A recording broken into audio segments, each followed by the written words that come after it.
is that we source the highest quality ingredients that money can buy. We don't cheat on the price. We don't try to, get the cheapest ingredients, and we don't need to, because we nano size it down anyway. So we can spend more money. That's one thing why our products work so well. We can spend more money and buy the highest quality, because we're going to buy less, number one, because we're going to nano size it and give you more, right?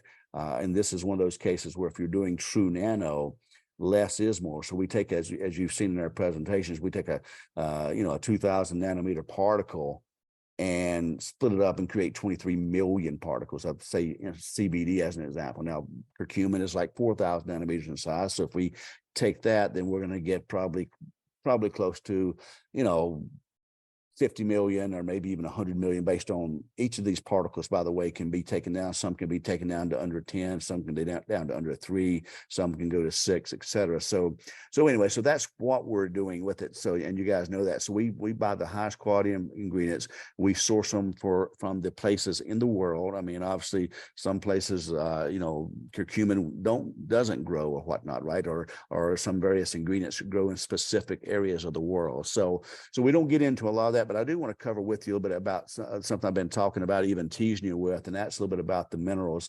So I'll kind of give you a little bit of that, because it's just an interesting who we kind of teamed up with or partnered with, or who we get our minerals from, is just an incredible story where we get our minerals and our trace minerals. And that is, by the way, one of the key parts of our product. Okay. And so let me flip over here real quick.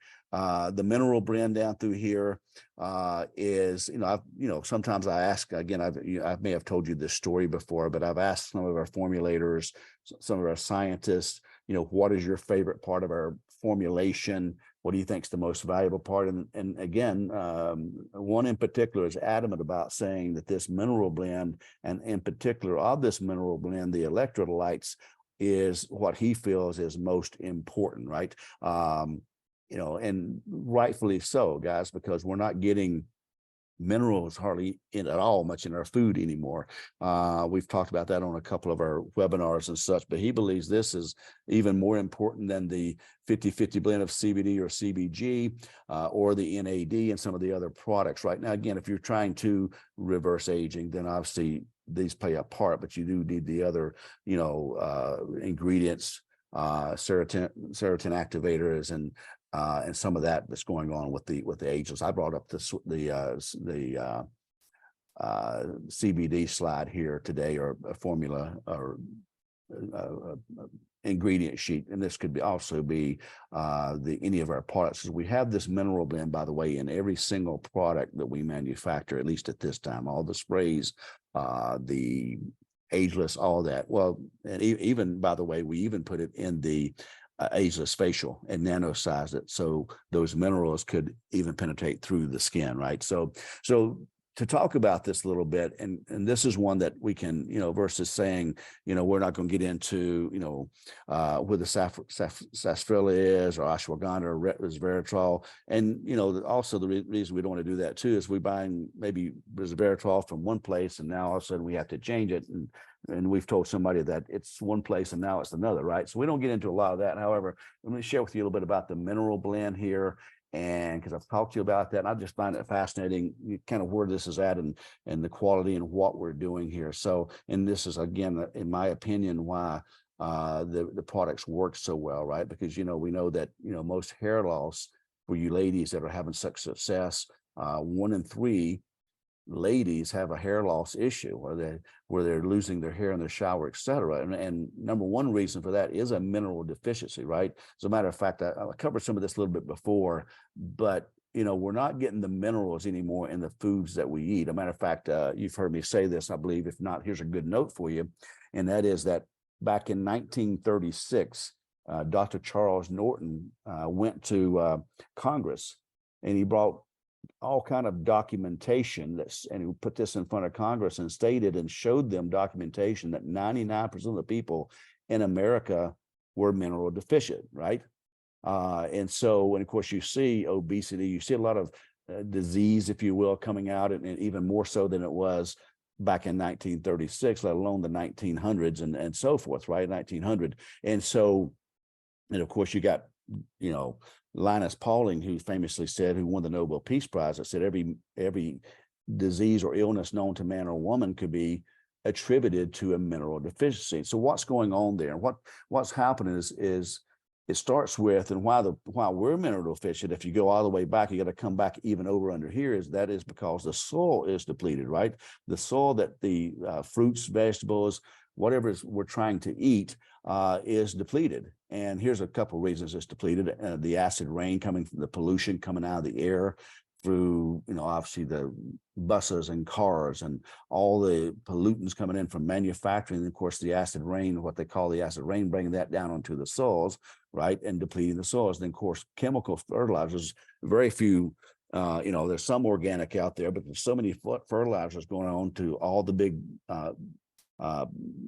farming corporations there. And of course, this fertilizer even actually blocks the soil from and keeps the minerals from coming up. And of course, over farming, overuse, right? And here's the problem: if you don't have minerals, okay, if you don't have minerals, then you're not going, your plants are going to be depleted, right? Okay. Of course, you got the genetically modified. I'm not even going to get into a lot of that, but if you, again, if the minerals aren't in the soil, there's not going to be vitamins in the food that we're eating, in the vegetables, in the fruits, etc. Because you have to have minerals to create vitamins, right? And so that's what's happening. So of course, then it goes on down to the livestock, whether it be chicken, fish, whatever. I mean, if they're being depleted on their, what we're feeding them is being depleted, and it just keeps going, okay. And then you got depleted people, which is basically what Dr. Charles Northern was talking about, right? And that's a whole, you know, absorption's the problem, which is we correct that, you know, processed and toxic foods and all, you know, without getting into a lot of this, you can kind of see, I think most of you being in this business, you already understand that. And then of course, here's the result, right? In 1950s, an apple, which you see here, and see what's happening. An apple had 4.3 milligrams of iron. And this is not even 2023. This is just something I grabbed to show the point. And even in 1998, right, which is what, 25 years ago, it's 0.18 milligrams of iron. So you would need, you know, what is that, 31 apples to get the same iron content you would get in 1950. And this is proven over and over. You've seen some of these, I'm sure, whether it be, you know, asparagus or any number, tomatoes or whatever. You know, this is just, you know, this is pretty much documentable, undisputable, right? So that being the case, this is why we put those minerals, those 72 trace minerals and minerals and trace minerals in, you know, the product you just saw, we just talked about here. This is why we put those in, right? Now, you know, some of these ingredients up here, and CBD, as you know, and CBG, they come, many of them, some of that has some minerals as well, right? And some vitamins in there as well. But this is why we purposely put these minerals here, pretty much every mineral on the periodic table, okay? Now, where do we get them? Because this is, I'm just going to share with you this so you can kind of understand, because this is one that is, and it is a, you know, a good portion of our product, you know, that we put in there, right? Even though they're trace minerals in small amounts, where are we getting those? And so where we get those, guys, is we get those right up the road here from where we live in Nevada. We get them from the Great Salt Lake, right? And so up in Salt Lake, so you can kind of see this picture here of the Great Salt Lake. It's a huge lake. It's 75 miles long by 35. You know, from north to south, it's 35 miles, and from east to west, it's 30. From north to south, it's 75 miles. As you can see here, from going north to south on this map, right? And then from this side over here, it's 35 miles, right? And not a very deep lake. It's only about 33 feet. It has about 4 rivers that are coming into it, and then some small streams, right? And here's what's so interesting while we take this out of here, okay? This is, these are, when you bring them, and I'm gonna show you how the company we work with, how they do it. And I'll get into that in just a minute, but at the end of the day, we end up with the most bioidentical source of minerals known to man coming out of the Salt Lake City. Because what's happened here, guys, if you look at, the reason I use this picture here, See this portion here, Lake Bonneville? Well, that is no longer there, right? That used to be years ago, 14,500 years ago, give or take a couple years. This was here, right? But then after the Ice Age, which was what started 2 million 4 years ago, 2.4 million years ago, when the Ice Age was here, it formed this lake here. You can see that, a lot of cities, Salt Lake would have been underwater at that time, way back then, and Provo and all the stuff, of course. So you can see how big that was, bordering 3 states here, Idaho, Nevada, Utah. And so once the Ice Age started to subside, it ended up all this that we see in the light blue now is land. And then this is what's left, right? So for millions of years, these rivers and the mountain ranges around the Wasatch Mountains, all the mountains have come down into this, at this point here, what used to be a lake bed, and then now comes into the Salt Lake, the Great Salt Lake, right? And so it's formed, 14,500 years ago, once this kind of dissipated and went away. But that's, that's been how this is a result of millions of years and because here's the great thing about this, guys, it has no outlet. There's no outlet here, right? It's kind of like the Dead Sea over there and the sea in the Middle East. There's no outlet here. So for millions of years, minerals, concentrated minerals, trace minerals from these 4 rivers and streams has come into the Great Salt Lake and rested in the seabed, right? And of course, it's very rich in salt. It's like 10 times, I think it's like 10 times more salty than the ocean, right? If you've tasted salt water of the ocean, which is like, I think 3%, what do they call it? Saline, salty, if you will. And this is right at close to 30, right? So it's like 10 times more salty than the ocean. So lots of minerals is what I'm saying, been coming in here for millions of years into this lake bed here, right? And so what happens and what we do is we have a company that we work with where we source this from. And they have a process of taking extracting from the bottom of the Salt Lake, and they extract the brine, if you will. I mean, they got this one pipe that's 3,500 feet that they can run out there to get the best spots of the Salt Lake and bring this brine out of it, right? That's just chock full of minerals, but you couldn't eat it like that. You couldn't take it like that. So what they do is they have a solar evaporation system that has 15 different solar ponds, right?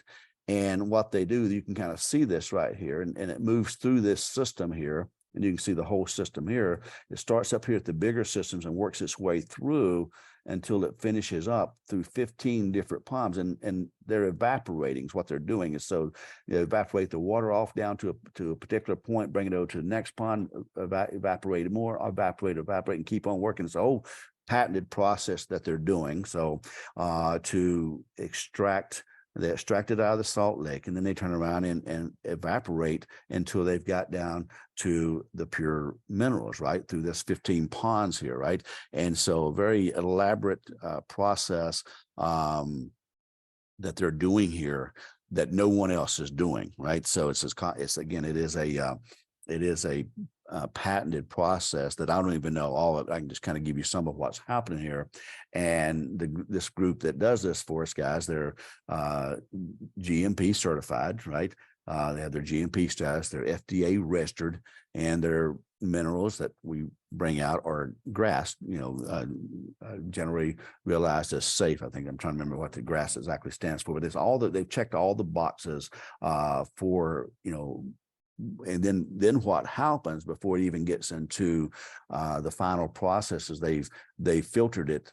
I'm not talking about the 15 ponds going through the 15 stages of evaporation, but then on top of that, it's filtered partially in the field and then at the labs a total of 12 times as well. So that when you get through, what we have, guys, is a product here, a mineral base that has those 72 trace ionic minerals that is 78 times the concentration of ocean water, right? And so that's what we end up with. Now, so then what we do with it after this process, then we turn around and even nano size it down even further, right? So it's even more bioavailable. So now you end up with, the ionic minerals, which again, if you're not, ionic minerals guys, they're, what ionic means, it means it's a group of atoms that carries a positive or negative charge, right? And it can really bond well to water. With water, it makes it more easy to distribute throughout the body, which is exactly what we're doing, right? And ionic minerals, right? I mean, it's, every second of the day, the body relies on ionic minerals and trace minerals to conduct and generate billions of tiny electric impulses, right? And without these impulses that these minerals allow, not a single muscle, including your heart, would be able to function, right? So these are very vital. I mean, when you look at that list of those 72 minerals, guys, and there's a few that we didn't put on there because they're very, very trace. But the point is, those are critical. Those are vital. Like I had someone ask me, well, why would you put gold in there? Number one, it's a small trace amount of gold, but your body has to have gold. It is an ionic mineral that, again, that's putting out these impulses. And again, without them, nothing. Your brain wouldn't function, your heart wouldn't function, not a single muscle would move. I mean, we'd be done, right? And so that's why this is so important, and especially being in ionic form. And evaporating, or not evaporating, and meshing well, for lack of a better word, with the water. And then, like I said, then we turn around and nano size it down even further. And again, as you know, if you've seen how our process works, if not, you can go to your app and look at the aquaceutical nanotechnology explained, and you can see that we turn around then and we put it in our own ultra pure water. And now you've got that in there as well. So you've got these ionic minerals and suspended in now ultra pure water, right? So you got minerals that your body requires, they have to have, right? Okay, so to function properly, right? And so now you kind of start seeing that when people aren't feeling so well and they're getting obese and some of the things that's happened. I mean, you go back to what Dr. Linus Pauling says, that every illness or disease known to man is because of a mineral deficiency. That's what he's talking about. And so when it's nothing to me, it's not surprising that we see so many people, that perhaps their hair is starting to grow back, or either the color of their hair is changing, because now you're getting these ionic minerals that are now sending these impulses that you may have been deficient on, right? And again, if you're just trying to get it all from the food you eat, then, I mean, good luck, guys. I mean, that's just, it's just not happening, right? But the fact that we put it in our product and we kind of recognize some of this, and this is, again, even the sprays, even the sleep, even the, obviously they have a lesser amount, right? Because it's a smaller product, right? But all the different products we have, and, I'm not going to say every single one in the future as we come down the road, there may be something that that we might not put it in, but, it would probably, would be an add-on product that would not have it. I don't know. But the point is, right now, every one of our products, all 8 of our products, have these 72 ionic members, again, minerals. I keep wanting to say members. We're not putting members in our, but you get the point. So that's a little bit of overview. I just kind of threw that together. I should have probably put something a little bit better, but I just want to grab a few slides there and share that with you so you can know. Again, at the end of the day, then you got the most bioidentical source of minerals known to man in your product, right? So we do have the magnesium in there, and we do have the iodine, or the iron, and various copper, and the things that's so, and the thing is that most vitamins and minerals, if you go out here and buy a vitamin and mineral, you might get 7, right? And even those, for the biggest part, aren't absorbable. But the fact that you got all of the minerals in there, and they actually can be absorbed, this is what makes this product, again, so valuable. and puts a huge value to it. Like you said, you don't have to go somewhere else and buy your vitamins and your minerals or your curcumin or your NAD. You can get it all right here in one product there. Okay. And so that gives you a little bit of an overview of that. I've kind of been talking about that a little bit here and there. And so now you can, if someone asks you where the minerals come from, again, we're not going to sit out here and divulge all the products and all the, and again, another thing that we don't do is how much of, how much is in it. You can go look on the label and see the percentage. It pretty much start figuring out the percentages, but we don't get into our blends, and we don't get into a lot of where we're getting sourcing some of our products. I mean, you can kind of understand that. I would think that that's if you start doing that, then you're giving away your trade secrets, and you wonder why somebody's putting you out of business or competing with you down the road here. And so we're not going to do that. And you'll get some, by the way, you'll get people from time to time that ask you about that and where this comes from or where that comes. My answer to that is like, it's proprietary. We don't get into it. Something like this, I'd say it comes from the Great Salt Lake, millions of years of sediment and nutriments coming off those mountains and across those rocks and across those soils settling into the back. I mean, the most nutrient-rich minerals you can get in the world, and we extract that. We have a process that we use for that, and then we turn around and nanosize it once we've extracted it and filtered it, and then that's where we get those in the right amount. So we bring all those in together, and again, it's all in one process. By the way, we don't sit here and say we're going to get the gold and we're going to get the manganese and we're going to do. No, we bring it all in together, put it through those 15 ponds and filtration to get one, for lack of a better word, one mineral formula, for lack of a better word there, that is the right amount of trace minerals for the body. It's a very complex process, but I'm giving you kind of a 30,000 foot overview. But at least you can kind of get a feel for what we're doing there. And so now you can share with them that if you want. I don't, there'll be some people that I kind of find the whole process fascinating, especially when you're talking about something coming from millions of years and thousands of years coming down those mountains and into the Great Salt Lake, and we're able to extract and make some benefit from that, bless our bodies, help our bodies, right? So, but anyway, so there's that for you there, guys, and beyond that, that's about as far as we go on, some of our formulas and some of that. So we don't get into a lot of it for the reasons I've already mentioned, but that gives you a little bit more info, but hopefully it helps you see the value of the products themselves, right? I was talking about somebody this the other day, some products that were introduced by, another company, and then somebody that says, hey, is this company your competition or that? And, when they don't have these minerals in there or some of the other stuff that we do, it's like, no, not really. I mean, that's just, again, another secret ingredient. And the only reason we can do this, by the way, guys, is and put, all that in one capful is because of our nano process, right? Because otherwise we wouldn't have the room, right? We would have to put so little in there. We wouldn't be able to put all the other ingredients. And of course, we haven't even talked about the, glycobiological blend or the proprietary mitochondrial blend. Those are all different. Those two are different. We're just talking about the minerals that we so need in our bodies, okay, to stay healthy, okay? So, all right. So make sure you keep swishing or spraying or both, and whether it's the ageless or the CBD Swish, one or the other, or again both, like I do. Like I said, I do both every day, twice a day for both of them. You do what you feel you need or what your body needs there, but again, stay on these products, guys. You'll be glad you did. Your body needs them.